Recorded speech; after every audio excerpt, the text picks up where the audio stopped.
오늘도 행복한 하루를 보내고 계시기를 바랍니다. 크립토 토마토 암호화폐 관련 소식들을 전달해 드리도록 하겠습니다. 오늘 날짜는 2019년 3월 14일입니다. 첫 번째는 기분 좋은 상장 소식인데요. 스텔라 루멘이 드디어 코인베이스 프로에 상장이 된다는 소식이 나왔습니다. 자, 이제 코인베이스 측에서 드디어 정신을 차린 것 같죠? 인기도 없고 별 실사용 예도 없는 그런 코인들을 계속 상장하던 코인베이스가 이제 드디어 그 거래소 내에서도 볼륨 상승에 도움이 될 수 있을 만한 코인들을 상장하기 시작을 했습니다. 특히나 스텔라 같은 경우는 다가오는 3월 19일이었나요? 머니2020에서 제드 맥켈럽과 IBM이 동시에 함께 뭔가 중요한 발표를 하겠다라고 이야기를 해서 많은 사람들이 이제 큰 기대를 가지고 있는 그런 모습이 보여지고 있습니다. 자, 과연 어떤 발표를 하게 될지는 모르겠지만은 이제 발표 그 규모에 따라서 엄청난 상승을 한번 예상을 해볼 수도 있겠죠. 지금 현재 코인베이스 발표가 난 것 치고는 스텔라는 그렇게 많이 상승을 한 편은 아닌 상태로 거래가 진행 중에 있습니다.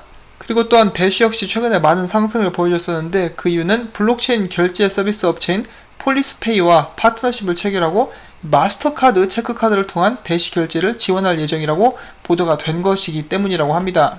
최근 이 마스터카드 관련해서 파트너십이 계속 나오고 있는데 이와 관련된 코인들은 크게 펌핑을 먹는 그런 모습들이 보여지고 있죠. 자, 마스터카드 관련된 파트너십 계속되는지 한번 보도록 하겠습니다. 자, 그 다음에 조셉 루빈 인터뷰가 나왔는데 잠깐 보도록 하겠습니다. 자, 한국을 방문한 이더리움의 창시자 조셉 루빈이 이야기하기를 암호화폐는 지난 해가 바닥이었고 블록체인 기술은 2년쯤 뒤에 전세계에 급속히 확산되면서 기존 산업의 판도를 뒤흔들 것이다 라고 이야기를 했습니다. 지금 블록체인의 위치는 마치 1994년 인터넷이 확산되기 직전과 같다라고 또 이야기를 하고 있고요. 블록체인은 인터넷보다 더 큰 삶의 변화를 가져오게 될 것이다 라고 이야기를 했습니다. 조셉 루빈이 암호화폐가 약세장을 면치 못하는 이유가 두 가지가 있다라고 했는데 거기에는 첫 번째로 블록체인이 어떤 기술인지 정확히 알지도 못한 채 달려든 투기 자본들이 많았다. 그리고 또한 블록체인 역시 기술적으로 완전하지 못했었으며 체인의 참여자가 급증할 때는 구동이 잘 안되는 문제가 있어서 기술적으로 회의론도 퍼졌었다라고 합니다. 하지만 구동 문제 같은 경우는 기술의 발전으로 급속도로 개선이 되고 있고 이에 따라서 암호화폐 가격도 다시 오를 것이라고 이야기를 했습니다.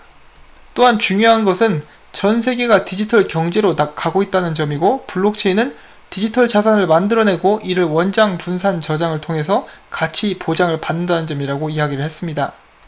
즉 디지털 자산이 형성되고 나면은 이를 보유한 사람들이 교환 매매 수단으로 사용할 수밖에 없을 것이라는 의미로 해석을 한다라고 합니다. 그 외에 그가 이야기한 것은 플랫폼 사업자는 필요 없는 그런 새로운 세상이 온다라는 거, 탈중앙화를 통해서 말이죠. 또한 그는 나중에 구글과 애플, 아마존이나 우버 같은 곳들이 이 블록체인 시스템 때문에 문제를 겪게 될 것이다 라는 이야기도 했습니다. 이러한 기업들은 개개인들의 개인 정보를 모아서 돈벌이 수단으로 쓰는데 블록체인 같은 경우는 그런 플랫폼 사업자들이 필요 없기 때문에 나중에 위기를 맞게 될 것이다 라고 이야기를 한 것이고요. 또한 여기서 우버 같은 중개회사에 수수료를 낼 필요도 없게 된다라고 이야기를 하고 있습니다. 그에 이어서 우리가 준비해야 될 그런 부분들 중에 하나는 바로 이제 규제 당국이 탈중앙화를 이해를 하고 기존 사회의 법과 규칙을 바꿀 준비를 해야 된다는 것이고 여기는 한국도 포함된다라고 이야기를 하고 있습니다. 그런 이야기는 우리한테 하지 마시고 저희 유시민 씨나 박상기 씨한테 좀 해줬으면 좋겠습니다. 자, 그는 또 이렇게 덧붙였다. 인터넷이 처음 도입될 때도 많은 국가들이 보안과 신뢰성을 문제 삼아서 인트라넷을 쓰곤 했다. 그러나 지금은 정부 조직조차 인터넷 망에 있는 클라우드에 자료를 보관하고 있다. 기술은 생각보다 세상을 금세 바꾼다. 그리고 또한 토큰화를 통해서 빌딩 하나에 100만 명이 함께 소유할 수 있고 또 그에 따라서 수익 배분도 가능하다. 이런 새로운 세상이 열릴 것이다 라고 이야기를 했습니다. 이 블록체인이 가져올 새로운 세계를 저희들은 직접 목격할 수 있는 특권을 가질 수 있게 되었죠. 좋든 싫든 이 세상은 변하게 될 것이고 그 기회를 저희가 잘 잡을 수 있어야 될 것 같습니다. 자, 그 다음 베네수엘라 소식이 이번에 한국 경제에 나왔어요. 때 아닌 비트코인 열풍 부는 베네수엘라. 때 아닌 같은 소리하고 자빠졌네 그냥. 지금 몇 개월째 지속되고 있는 현상인데 이거를 인제 일어나는 일마냥 이야기를 쓰고 있는데 뭐 사실 암호화폐를 까는 그런 프로그램만 보다가 이런 사실을 접하면은 그럴 수도 있겠다는 생각도 들긴 하네요. 자, 아무튼 이 사진을 보시면은 베네수엘라의 법정 통화를 이용을 해서 돈을 가지고 예술작품을 만들어서 파는 그런 모습이 보여지고 있죠.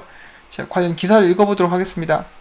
베네수엘라에서 암호화폐 비트코인이 이제 법정화폐에 대한 대안화폐로 주목을 받고 있다. 그 이유는 바로 하이퍼 인플레이션 때문이죠.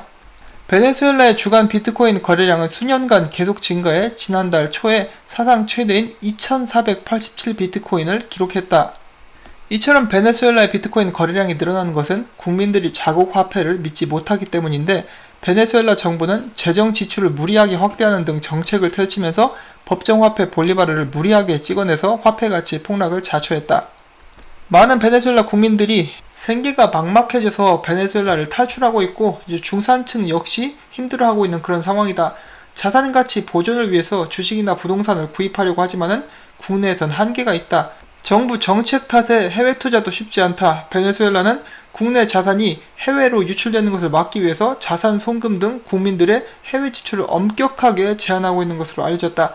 이런 부분 때문에 베네수엘라에서 비트코인이 각광받는 것으로 풀이가 된다. 비트코인은 어느 나라에서든 일정 수준의 가치가 보증되는 동시에 보관 및 해외 송금도 용이하다. 정부가 통제할 수 없는 자산이란 점에서 적어도 베네수엘라 내에서는 여타 자산보다 비트코인의 안정성이 뛰어나다는 것이다. 유사시에 달러화나 엔화 등으로 환전도 쉽다. 전세계 비트코인과 법정 통화 간의 거래량의 90% 이상을 달러화와 엔화가 차지하고 있어서다. 베네수엘라 경제 전문가들이 최근 볼리바르화 대신에 비트코인 등 암호화폐 사용을 적극 권장해야 한다고 주장하는 데는 이런 배경이 깔려있다라고 이야기를 하고 있습니다. 자, 그리고 이 베네수엘라 같은 경우는 비트코인 뿐만 아니라 대시도 인기가 굉장히 많은 암호화폐이기도 합니다. 그리고 이러한 현상은 베네수엘라 뿐만 아니라 아르헨티나, 페루, 콜롬비아 등 이제 남미 쪽에서 이제 가속화되고 있다라고 하죠. 그리고 인도 쪽에서도 정부를 신뢰하지 못하는 사람들이 비트코인을 계속해서 구매하고 있다는 그런 정보를 이제 제가 들어본 적이 있습니다. 이러한 움직임은 전 세계로 확산되지 않을까 하고 사람들이 생각을 하고 있습니다. 유럽 쪽에서도 지금 굉장히 불안한 움직임이 있다라고 많은 사람들이 이야기를 하고 있는데, 한 가지 확실한 것은 비트코인은 이미 사용이 되고 있고 그 가치를 어느 정도 인정을 받았다라고 저는 생각을 하고 있습니다. 한국에서는 이런 일들이 절대로 일어나지 않을 것이다 라고 많은 분들이 이렇게 저에게 이야기를 해주셨었어요. 물론 대한민국이 남미 쪽보다 굉장히 많이 발전되어 있는 그런 나라인 것은 확실하죠. 그렇지만 전 세계가 휘청이게 된다면 한국에도 좀 큰 영향이 오지 않을까 하는 그런 생각을 해봅니다. 자, 그런데 국제결제은행 같은 경우는 암호화폐에 대해서 아직까지 그렇게 좋지 못한 의견을 가지고 있다고 합니다. 국제결제은행 산업위원회에서 이야기하기를 암호화폐는 화폐의 기준을 제시할 수 없다라고 이야기를 했습니다. 이는 바로 암호화폐는 안정성이 낮고 거래 매개체로 사용할 수 없기 때문인데, 암호화폐는 법정 화폐가 아니고 정부 혹은 공공기관의 지원을 받지 않는다며, 암호화폐는 유동성, 신용대출, 시장 운영, 돈 세탁, 테러 자금 등 이제 이런 관련된 다양한 리스크들을 수반한다라고 이야기를 했습니다. 자, 그런데 약간 아이러니한 것이 이제 암호화폐는 정부 혹은 공공기관의 지원을 받지 않기 때문에 가치가 높아지는 현상이 일어나고 있죠. 암호화폐가 범죄적인 그런 부분에 사용되지 않게 하기 위해서는 이런 부분들을 피하려면은 역시 제대로 된 규제가 필요하지 않나 하고 생각을 해봅니다.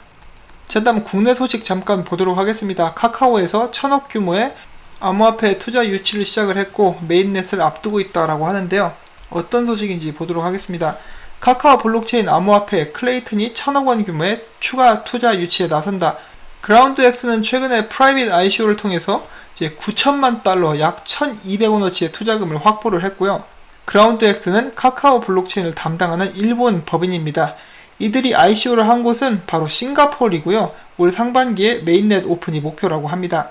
지금 이들이 진행 중인 프로젝트는 국내 블록체인 프로젝트 중에 최대 규모라고 하는데, 이제 외국에서 하는 것인데 국내 프로젝트라고 부를 수 있을지 이제 그런 점이 좀 애매하다라고 생각을 하는데, 그라운드X는 이제 투자자들에게 주식 대신에 카카오 그라운드X가 발행하는 클레이 코인을 제공을 한다라고 하고요. 그라운드X는 현재까지 20개가 넘는 클레이튼 D앱을 확보를 했습니다.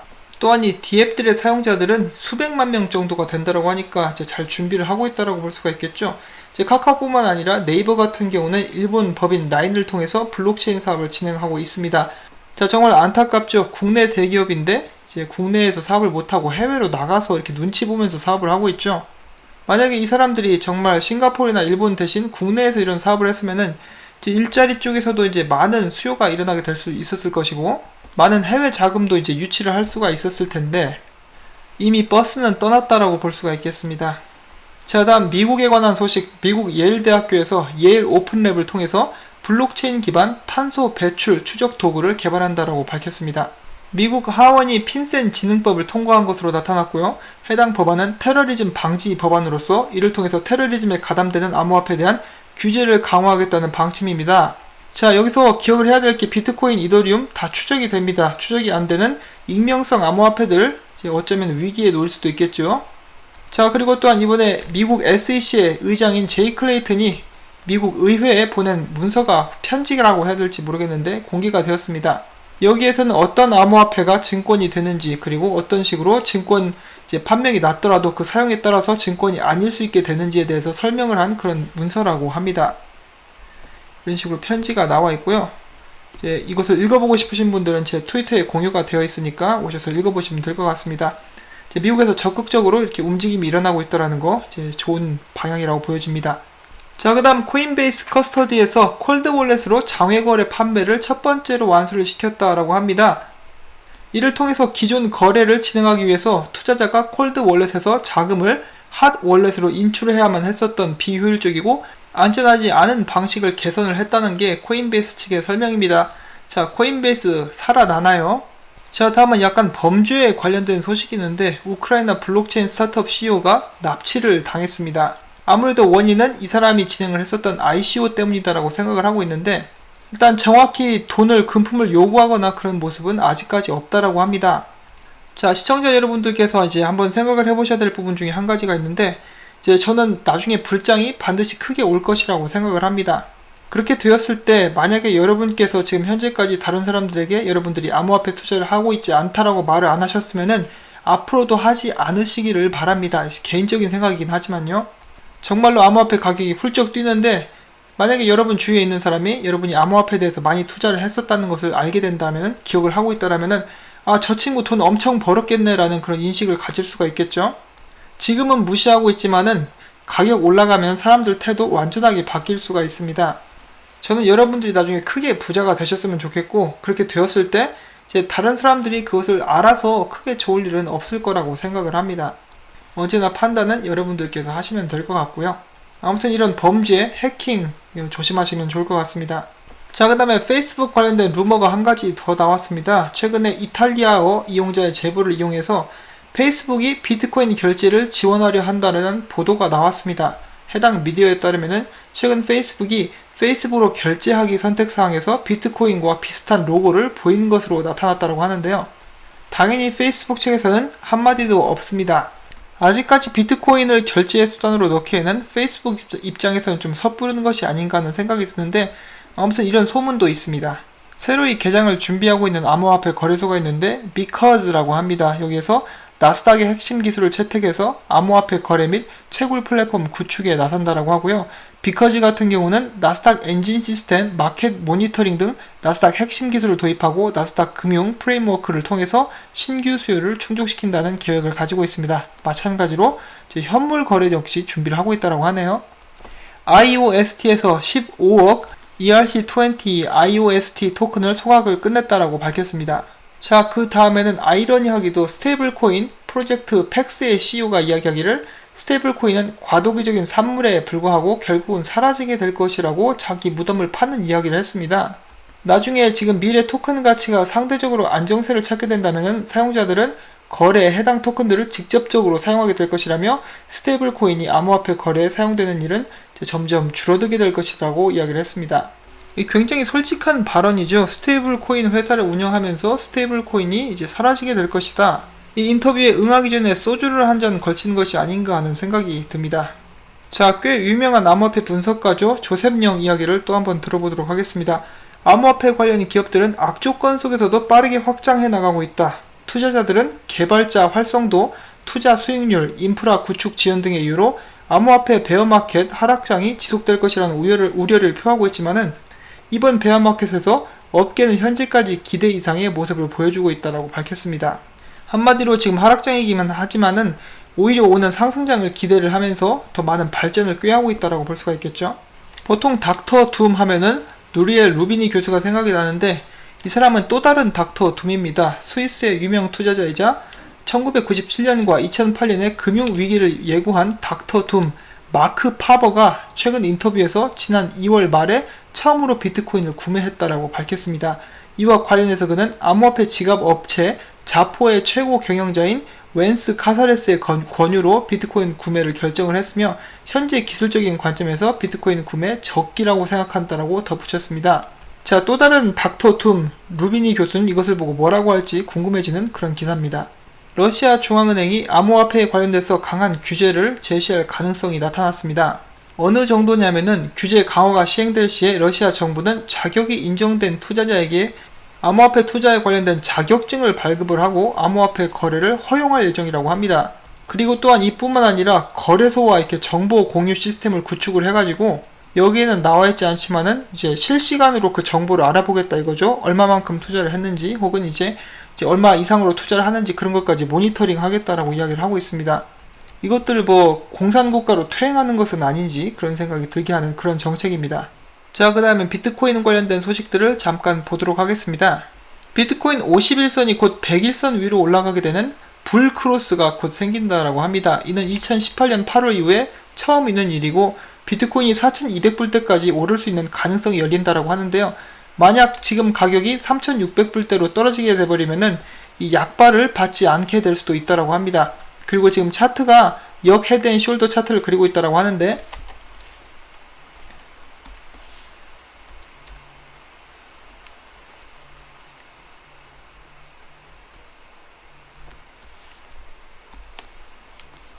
일단 그가 공유한 차트를 보면은 이것이 비트코인 1일 차트고 이것이 2015년에 있었던 차트를 서로 비교해 놓은 것이라고 하고요.